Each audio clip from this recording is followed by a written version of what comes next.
Hey guys, welcome back to Truspace. This is Herth, and today we're going to be doing our weekly horoscope for the 31st of January all the way to the 6th of February of 2022. And I like to call this week the moving forward week, since we're going to finish a lot of retrogrades like Mercury retrograding and Venus retrograding, and these things gonna help us be more direct, since they're finishing remodeling, rethinking, reanalyzing, reevaluating all of these things, and now we're ready to move forward. Add in the Uranus in Taurus moving direct, so this week is gonna be almost like the launching week, which is going to be happening around the new moon in Aquarius. And if you would like to know what's going to be happening around the new moon, I already made a video, so check it out. And this week is going to be almost like, it's going to be very similar to the new moon energy and what's going to be surrounding it. So you're going to hear a lot of similarities between what I'm going to say for this upcoming week and the new moon video that I already made. So on Monday, the 31st of January, the moon is going to be in 2 degrees of Aquarius,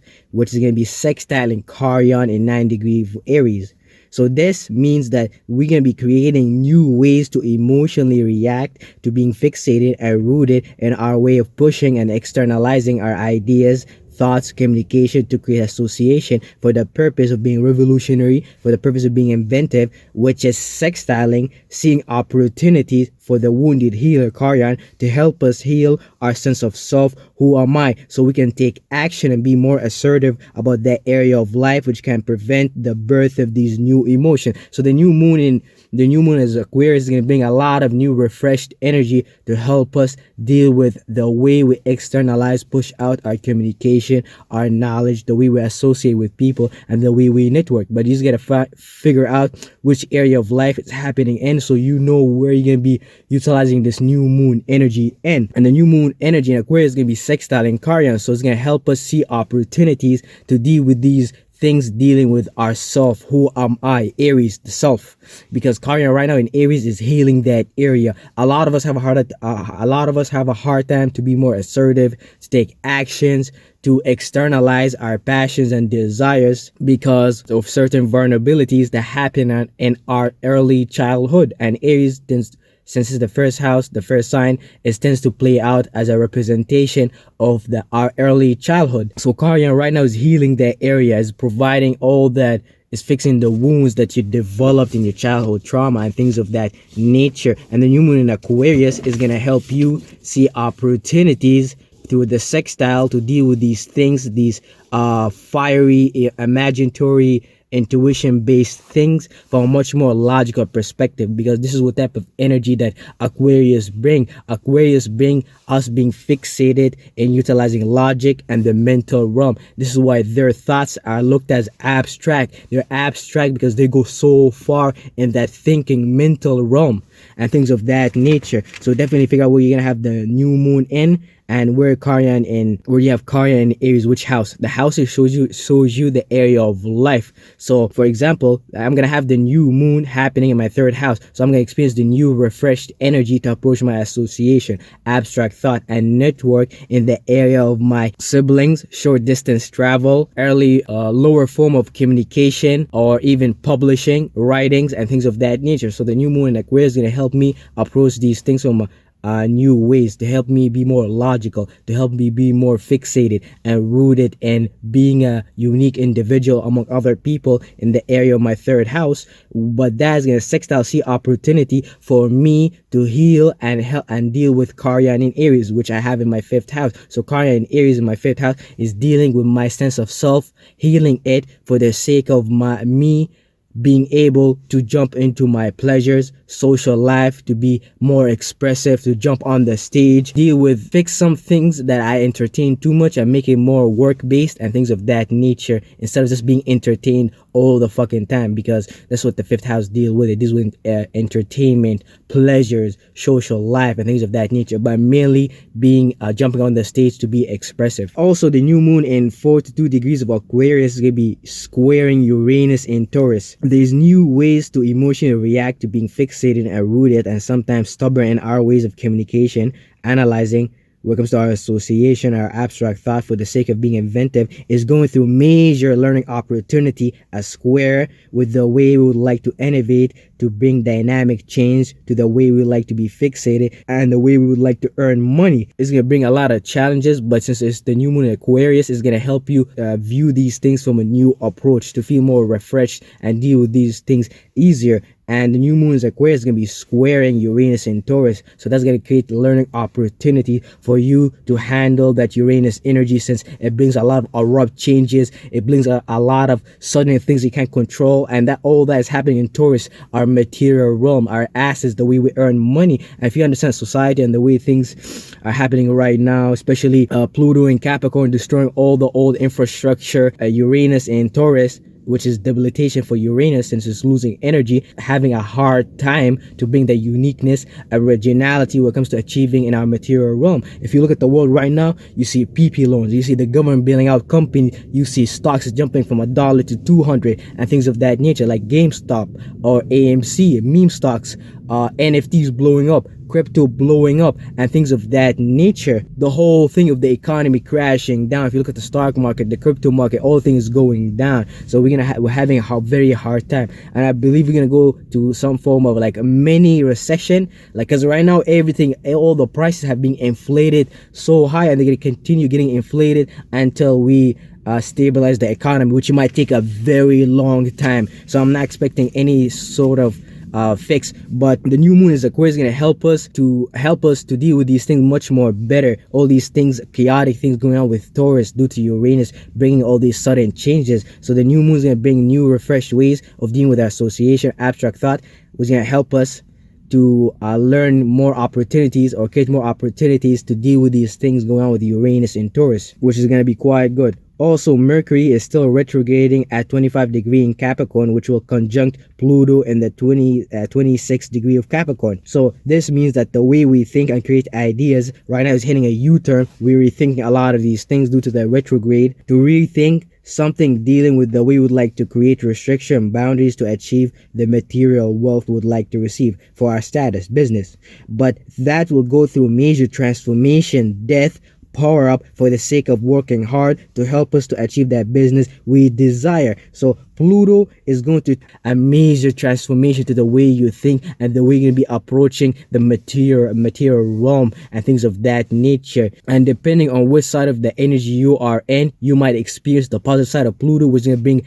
a major transformation to the way you think and help you create a better plan, create a new business plan and things of that nature. Or if you're the negative side of things, what's going to happen is that if your ego have been so inflated about how you're going to be approaching your business and association and network, Pluto is going to bring a major death to these things depending on which side you are on. Since Pluto is right now in Capricorn, is destroying the whole infrastructure, is destroying the old world and things of that nature. So definitely pay attention to which house do you have Mercury in while retrograding, because I had Mercury dip into Aquarius in my third house, then retrograde back into my second house. So I got to rethink a lot of things dealing with my money possession, my earning ability, and my values, so I can move forward with networking and associating with people when it comes to my area, my siblings, third house, close up proximity, superficial form of communication, early education, and things of that nature. So I'm looking forward for the new moon, definitely. Top of that, also, I would say look forward for things related to the government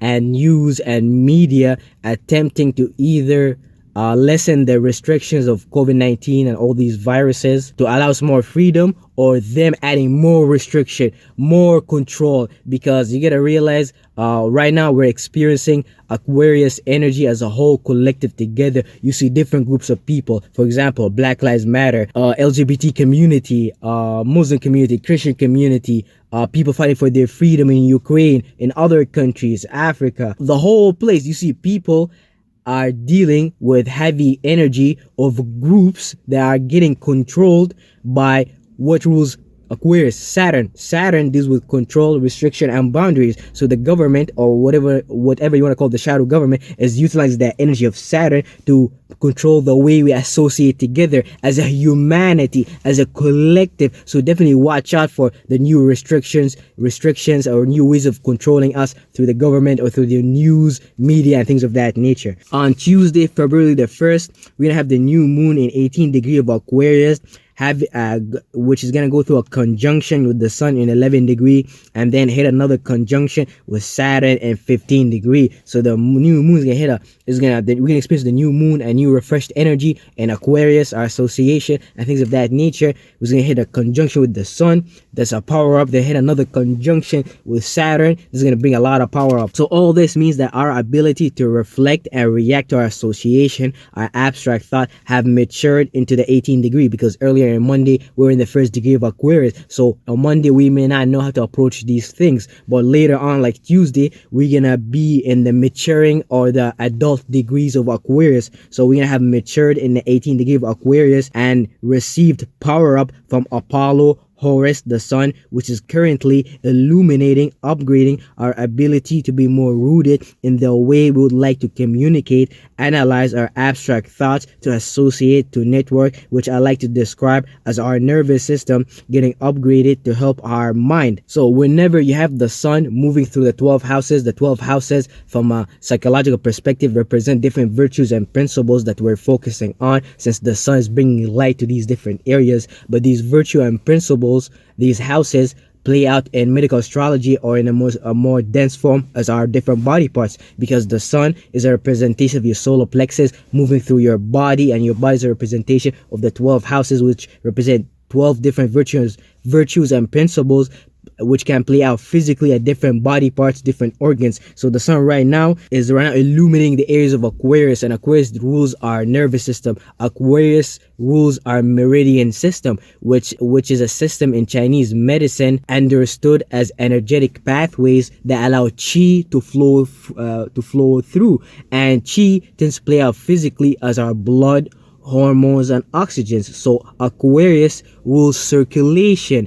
energetic circulation, nervous system circulation, but it also rules our things like astrocytes, neurons, and things of that nature, which is very important for our brain and nervous system, since they control the blood-brain barrier, which help your brain get and receive glucose, sugar from the blood, since the blood-brain barrier separate both of them. But Aquarius represent our astrocytes, so it acts as a middleman on a biological sense to allow us to gain nutrients, minerals, vitamins from our blood, extract them. Then the astrocyte takes them and then gives them to the neurons, which is our nervous system. This is why Aquarius, the 11th house, representing our astrocytes, meridian systems, nervous system, sextile Aries, the first house, which is our brain and nervous system. So they help each other through the sextile. But while the sun moves through different body parts, the 12 houses, what it does is illuminating, and what that plays out biologically as our blood flow moving to different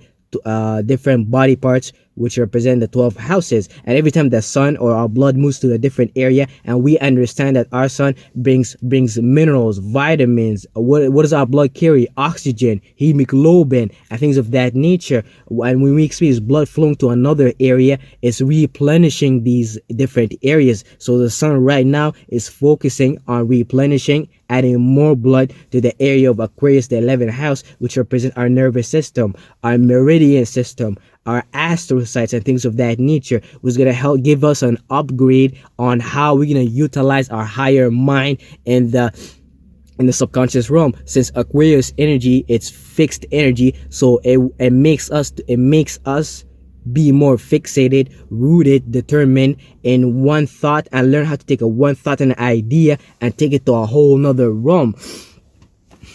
So this is what makes Aquarius's level of thinking different than Geminis and Libras, since Geminis they like to be mutable and flexible, adaptive when it comes to communication, analyzation. They like to listen to everybody's ideas and things of that nature. They like to take one idea and view it from multiple angles. That's the mutable energy. And Libras, they like to initiate and birth and usher in ways of communication, analyzation about relationship, balancing, being harmonious, and things of that nature. So Geminis, they just communicate for the sake of communication. Libras, they communicate for relationship and balancing things out. Aquarius, they communicate for progression, for being inventive, for moving humanity forward. So you can see Aquarius as the highest octave of communication on a collective level. So that's where it was the sun upgrading right now. It's upgrading the way we utilize our higher mind to be more fixated and rooted in that mental realm, to be looked at as inventive, unique, and things of that nature. Everything in the mental realm correlates to the physical body. Always remember that. But also, while the new moon in Aquarius is going to be conjuncting the sun, which I already spoke about, is going to be also conjuncting Saturn, is going to bring the energy of time, restriction, discipline, maturity to these things we're emotionally reacting to. So we're emotionally reacting to being fixated, rooted to our association, abstract thoughts, and things of that nature. And Saturn, the planet of the father, the one who judges, the planet of responsibility, maturity, is going to bring a reality check to these new emotions related to our association. So that's a really good energy that I like. It's going to bring a reality check. So on Wednesday, February the 2nd, 2022, we're going to have the moon would have moved into Pisces. So the moon is going to be in 3 degrees of Pisces, which is going to conjunct Jupiter in 7 degrees Pisces. But that's going to be also sextiling Mars in 6 degree Capricorn and sextiling Uranus in Taurus. So this is a minor grand trine, which is created through when we have one planet sextiling 2 other planets that are trining each other. But in this case, it's more powerful since the moon is going to be conjuncting Jupiter, and together they're going to be both sextiling Mars in Capricorn and Uranus and Taurus, who are trining each other. So that's a minor grand trine. And all this means is that we're going to be emotionally reacting to being mutable and flexible to receiving and internalizing our dreams and illusion, because that's what water elements deal with, as the moon in Pisces. So we're going to be receiving and internalizing our dreams and illusions and feelings. But with Jupiter there, this will cause an expansion to achieve or go and access. So definitely watch out that you don't go and access, aka getting drunk in your own dreams and illusions and your imagination and feelings, but learn how to be more realistic so you could actually expand these dreams and illusions and see what's possible to achieve, because Jupiter is all about going through learning experiences so you could develop knowledge and wisdom so you could actually achieve these things. So all this energy of dreams and illusion getting expanding and learning through it, seeing opportunities as sextile for our passions, desires, to overwork itself to reach our business and status that we would like to give birth to, Mars in Capricorn. But also this expansion in our dreams and illusion is seeing opportunities as sextile with helping us achieve originality when it comes to finding new ways to earn money, asset, fixed earth. And I really like this energy, the combination of the moon and Jupiter being in water signs Pisces, and then Uranus being in Taurus, an earth sign, and then Mars in Capricorn being an earth sign. This is when earth energy and water energy comes together to create a yin formation factor. This is why if you look at the zodiac wheel, you know, always see how earth signs or earth houses sextile water, because this is how you create a formation factor. Because to create yin, create a formation factor, you need to be emotionally connected towards something. If we're not emotionally connected towards something, it's very hard to chase after these things. But after we're emotionally connected to something, we gotta build some form of structure around it, or we're gonna end up just being in the emotional, vibey, feeling type of world, as opposed to be more practical, because everything that we emotionally connected to, we manifest physically. This is where the sextile to the earth energy happen. We give structure to these things. We materialize what we care and what we feel connected to. So you just want to make sure that you know what dreams and illusions, imaginations that you're connected to in the water realm, so you could create a yin formation factor with the earth energies that's going on to bring these things into reality, to will them into reality and things of that nature. Juno is going to be in 29 degree Capricorn, moving into 0 degree Aquarius. And this means that Juno is going to give us the energy to achieve longevity through creating marriage, commitment, the masculine and feminine, which create an offspring, a new child, to being rooted in creating restriction and boundaries through our associations and our abstract thought. And you may not gonna feel this energy as much since it's an asteroids. It's just moving to 0 degree Aquarius. So you're gonna have to wait till at least June moves into 3 degree of Aquarius to really feel these energies. On Thursday, February the 3rd, 2022, the sun in 14 degree Aquarius in conjunct Saturn in 14 degree in Aquarius. So on Wednesday, the moon would have hit the conjunction with Sun and Saturn. Then right now in Thursday, the sun is gonna hit a conjunction with Saturn in 14 degrees. So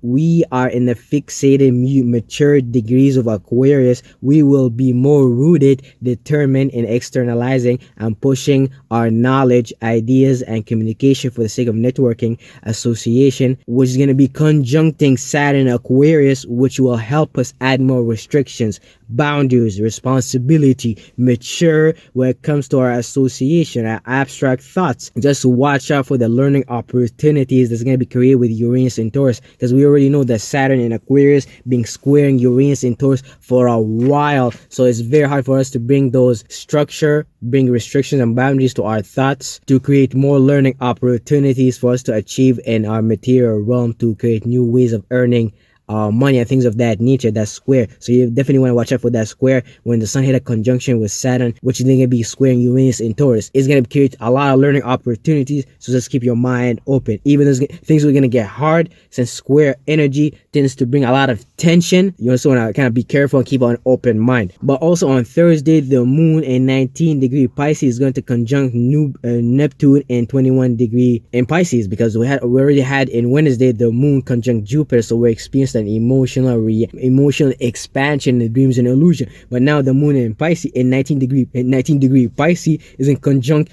Neptune, so this is gonna send us really into the dream world. We might have even some form of spiritual experience. We might talk to the ancestors. We might speak to angels, demons, all these things that go on in La La Land, the dream world, whatever you believe in. So our emotional reaction, dealing with reacting to being mutable with our dreams and illusion, is in the later degrees, meaning they have matured, aka you know what dreams and illusions that you should mainly react to. I hope you guys do. Make sure you know what dreams and illusions that you react to. You don't be just flying in the esoteric mental realm and reacting to everything. This is how we get lost in the dream world, aka not the Matrix, but a lighter form of the Matrix. So aka you should know what dreams and illusions that you should mainly react to. But the conjunction to Neptune is going to provide more illusionary or spiritual or transcendental experiences when it comes to giving meaning and reasoning to your dreams and illusion, but it highly depends on which side of the spectrum you are in. So be as dreamy as possible as you want, but learn how to be realistic, aka don't get washed away with Poseidon, because Neptune represents Poseidon, and Poseidon could sense these emotional dreams, dream water that could wash you away in the physical reality. You may not even know which dimension of reality that you are in and things of that nature, because the moon in Pisces and Neptune in Pisces is going to make you really react to that dream world. And Pisces energy has the mutable aspect, which can make you blur out the line of existence of what makes sense and what does not make sense. Mutable signs that go so far in their elements. So Pisces, they go so far because of dreams, illusions, imaginations. They get lost in these things. Virgos, they're mutable, so they go so far and blur out the line of existence when it comes to practicality, what makes sense. This is why they're always nervous, trying to be practical, always thinking, lost in their mind. And Geminis, they like to go so far when it comes to communication, analyzation. This is why Geminis, they always talk. They could talk your ear off.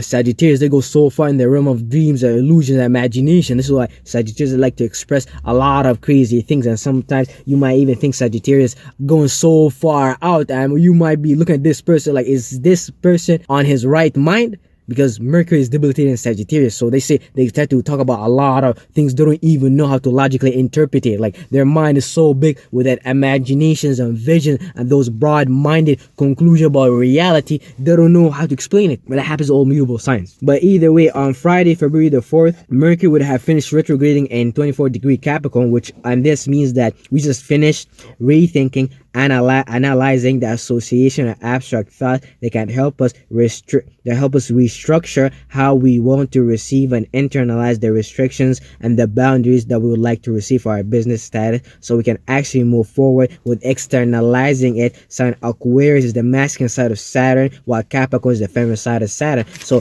when we're experiencing all these things going on with Capricorn, we had a major stellium in Capricorn. We still do. Capricorns, they like to receive Saturn. They like to receive restrictions and boundaries. After they receive them, practicalize them, and see if they make sense, they could go after them and chase after them. Mars being exalted in Capricorn, they're willing to work hard for these things. This is why we call rappers and things of that nature the goats, because the people are willing to work hard. But Aquarius is the masculine side of Saturn. They like to communicate about restrictions and boundaries. They like to look forward and look around for people who thinks like them, so they could regroup, reassociate, and create different mental boxes for this group, and this group, and they know when to go to this group and go to that group. So Aquarius is the masculine side of Saturn, and Capricorn is the feminine side of Saturn. So it's almost like this tug of war of externalizing, internalizing, externalizing, internalizing. If you were doing all the work in Capricorn, restructuring, rebuilding, coming up with a business plan, now in Aquarius season, Aquarius time, this is time to communicate, network it, see if other people agree with you, associate, learn how to be a unique individual among other unique individuals. So the moon is going to be in the 29 degree of Pisces, which is going to be trining the south node in Scorpio. So we're going to be emotionally reacting to our dreams and illusion, which is going to create opportunities for us to detach from some of our fixated, rooted emotions, dealing with things like vulnerabilities, certain emotional traumas, all the things we keep in the 8th house, because the 8th house deal with death, sex, taxes, money, freaky things, everything that we keep behind the door. But the moon in Pisces also emotionally reacting to being flexible with the vision, imaginations, and the feeling. That's going to create opportunities for us to understand all these deep rooted things going on with the south node in Scorpio, since the south node represent what we're trying to detach from an animalistic point of views. So we're trying to detach from Scorpio-like things, deep-rooted emotions, certain sexual things, certain intense things of that nature. But that depends on what do you keep behind your 8th house. So the moon in Pisces is going to help you deal with these things and things of that nature. So on Saturday, February the 5th, 2022, we're going to have a Yod formation. It's going to be like a lighter Yod, since it's not created through all the planets. It's just created through some planets and the nodes. But I'm gonna get to it. So the Yod formation is gonna be created through the south node in 28 degree Scorpio sextiling Pluto in 27 degree Capricorn are in conjuncting, and both of them are in conjuncting, having a quincunx with Lilith in 27 degree Gemini. All this represents that the Yod represent the hand of God that's pointing you, aka fate, towards something indirectly. So you might feel like something is going to be pointing you indirectly towards an area of life, pointing us towards Lilith in 27 degree Gemini.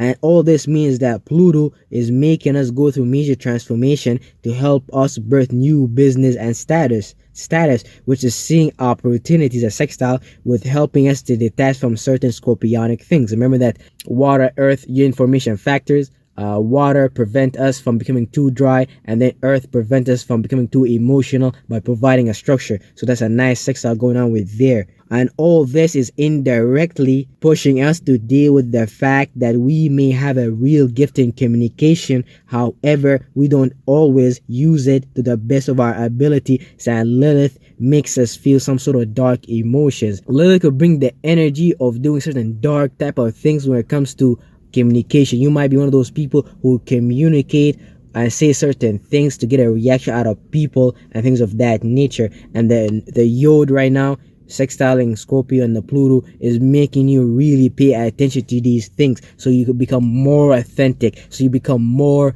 man-like and communicate based on truth, as opposed to communicating just for the sake of reactions and caring what other people think. Now the moon in 13 degree Aries is gonna conjunct Caryan in 9 degree Aries, which is going to be squaring Mars and Venus in Capricorn. So all this means that we're going to be emotionally reacting to initiating and birthing new ways of seeing and feeling. This is what Aries do. They like to initiate new ways of seeing and feeling about what's inside them, and they like to externalize and create a flame.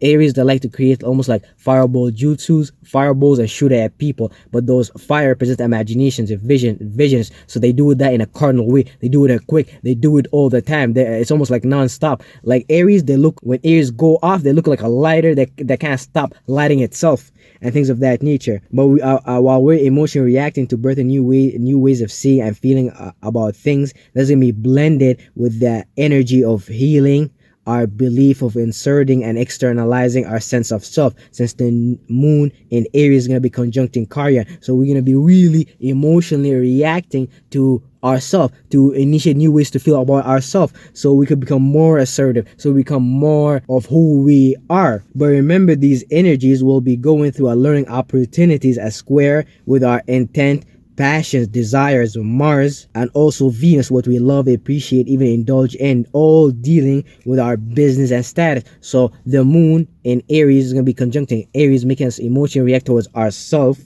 But that's going to square Mars and Venus. And Mars and Venus right now, they're fucking and getting married and having sex for us to focus on Capricorn, building our business, building our status, what we'd like to receive. So you want to be careful. You want to figure out where you're going to have the moon in which house, so you could kind of expect what could happen in that area of life and actually deal with it much more better, so you can allow Mars and Venus to have their sex happen in that area of Capricorn, so you could continue, so you could birth new things. But we're also gonna have Lilith in 27-degree Gemini squaring Neptune in Pisces. So that extreme emotions feeling Lilith, which can be dark and negative in nature, dealing with the way we like to push, externalize our communication, analyzation in a mutable way, which can make us appear very good at getting people on our side, but we may say untruthful things just for a reaction. This is going through major square learning opportunities with our ideals, intuition, dreams, and illusions that we're receiving from Neptune, because Neptune right now is home in Pisces, and Neptune in Pisces brings a lot of dreams and illusions and spiritual experiences where you transcend reality through emotionally connecting with the whole collective, depending on which house you have it in. But Lilith is going to be squaring it, so you want to be careful of that, because depending on which area of life you have it in, Lilith can make you act in a very dark way through Gemini to deal with that area of life, so you want to be careful there.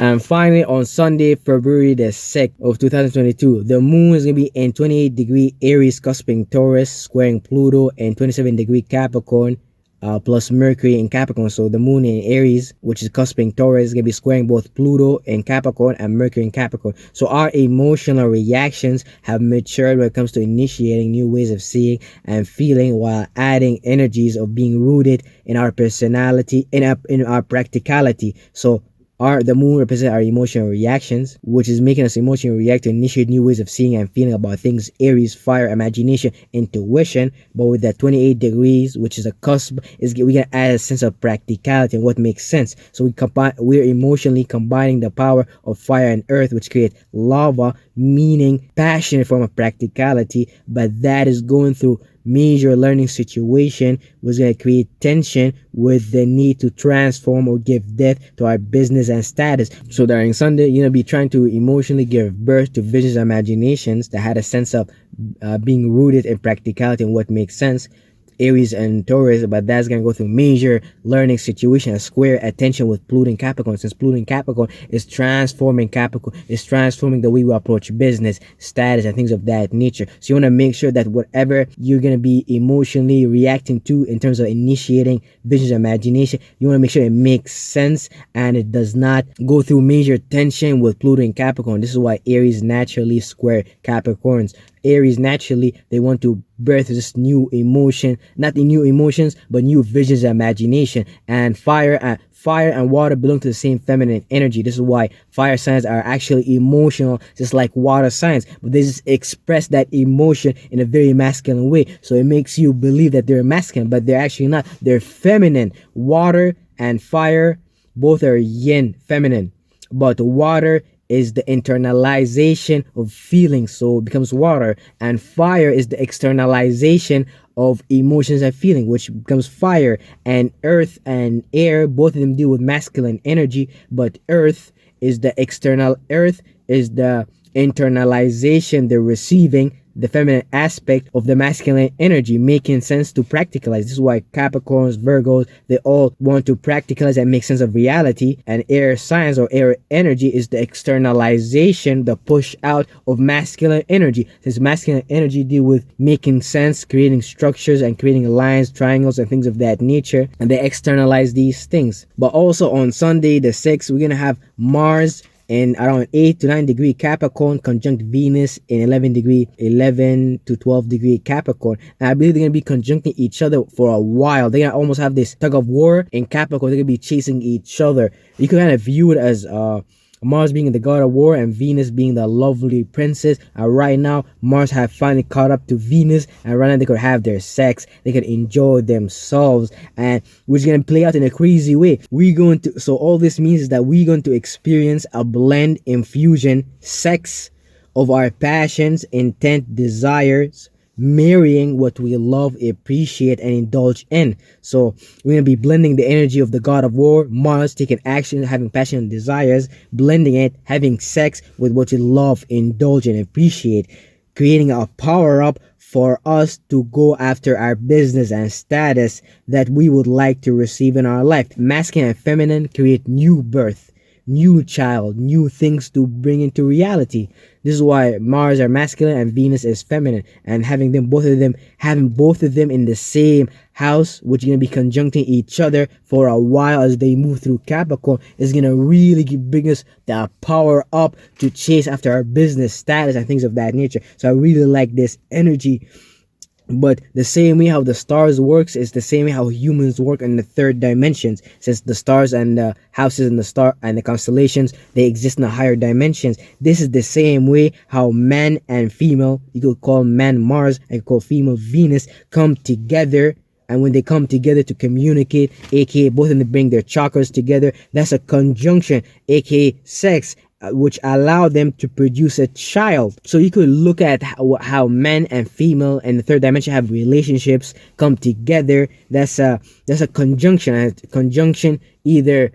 A conjunction is considered neutral, but depending on both party, they could birth something new into reality. But also on Sunday, the moon is gonna be in the 28th degree of Aries, conjuncting the south node in Scorpio at quincunx, which means that we're going to be emotionally reacting to initiate new ways of seeing and feeling, but that will create a blind spot, which is going to make us misunderstand what we need to do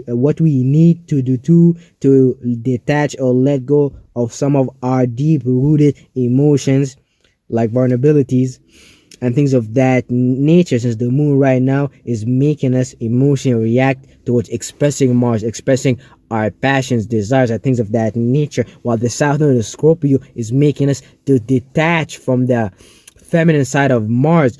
Scorpios, they like to internalize Mars. They like to internalize their passions, desires. This is why they could build up a lot of anger, aggressive tendencies, subconsciously, and not expressing them because the feminine side of Mars, and they will allow these things to build up till they could express a chaotic moment. This is why though the pilot might like to describe Scorpios the walking version of the full moon, since they allow a lot of things to internalize, build up, and when they express these things explode. This is where they could become criminals, psychopaths, and things of that nature. So you want to definitely watch out for that. Also, the sun in 18 degree Aquarius is going to be trining Lilith in Gemini. So our solar plexus, the sun, is making us focus on being fixated, rooted in our ways of communication, analyzation for the sake of association, which is creating opportunities for us to deal with certain dark emotions related to the way when it comes to communication. Since the Lilith is a dark, misunderstood emotion, is in Gemini right now, so it making making us pay attention to the way we utilize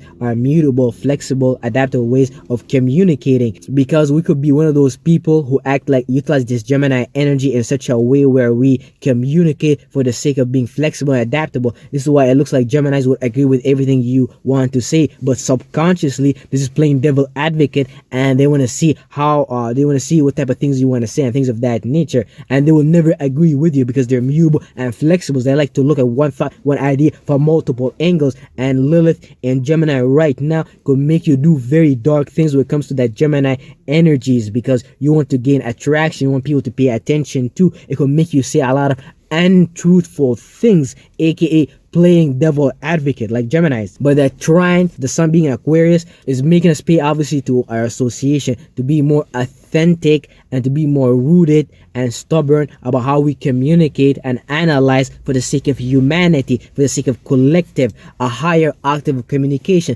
since Mercury is considered the lower octave of Uranus and Uranus is considered the higher octave of Mercury. But Aquarius, being ruled by Uranus, co-ruled by Uranus, is communication for the sake of the collectiveness, is the sake of for everybody, for the sake of being inventive. That's how Uber, that's how all the Facebook got created, and these things of that nature, and that's helping us to get rid of any dark emotions, or learn how to be more authentic when it comes to all these dark things we might do with our Gemini energies, because Gemini belongs to the lower part of the zodiac wheel, which deals with our Hellenistic natures, which what we're detaching from, and the upper part of the zodiac wheels represent our higher nature, represent it deals more with the collective as opposed to the lower portion of the zodiac wheel, which deal with our personality, our self. And Geminis are down here in the third dimensions, communicating just for the sake of communicating. Aquarius, on the other hand, they're communicating for the sake of association, for the sake of the whole collective and things of that nature. This is what actually Geminis could learn from Aquarius. Geminis could learn from Aquarius to be more fixated and stubborn and rooted about their ideas, abstract thoughts, and ways of communication and analyzation, as opposed to being just a Gemini, because Geminis, they like to take one thought and jump from this thought, this idea, this idea, this idea, this idea. This is why people like to call Geminis as hoes, sluts, and things of that nature, but it plays out in the mental realm first, because they like to jump from one idea to another idea to another idea. So it plays out physically as them looking at this person and then jumping to another relationship and then jumping to another relationship and jumping to another relationship, because they don't give a fuck. They're ruled by air. Air just deal with logic, it deal with making sense. So Geminis are not emotions like you, especially if you're a moon in Gemini too. They could be fucked up too. But either way, this video is done, and thank you guys for listening.